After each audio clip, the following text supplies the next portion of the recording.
कृष्णाचं नाव विठ्ठल कसं पडलं आणि मग पंढरपूरला विठुरायाची आणि रुक्मिणीची मूर्ती एकत्र का नाही, ह्या मागचीच ही एक पौराणिक कथा. कृष्ण निजला निवांत, आठवली त्याला राधा, राधेला केले जादूने जिवंत, जणू काय झाली त्याला प्रेमबाधा. समोरून आली रुक्मिणी, कृष्णासंग राधास पाहिली, डोळे झाले लाल लाल, म्हणे मी कृष्णा सोडून चालली. कुठे गेली रुक्मिणी कुणास बाई ठाऊक, कृष्ण भटकतोय तिला शोधत, होऊन व्याकुळ भाऊक.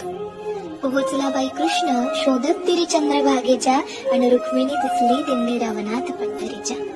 कृष्ण म्हणवितो रुक्मिणीस, पण ती रुसलेली फार, म्हणतो कसा, अगं रुक्मिणी कसा करू मी तुझ्या विना वैकुंठाचा संसार.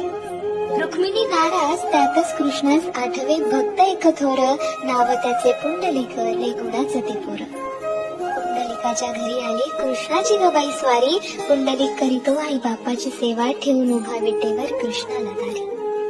वाट पाहता पाहता कृष्णाची मूर्ती राहिली, विटेमुळे विठ्ठल त्यासी प्रचिती झाली. 28 युगे झाले लांब उभी राहुनी, रुक्मिणी रुसवातो धरी, अवघ्या भूमंडळाचा संसार बघत विठ्ठल उभा विटेवरी.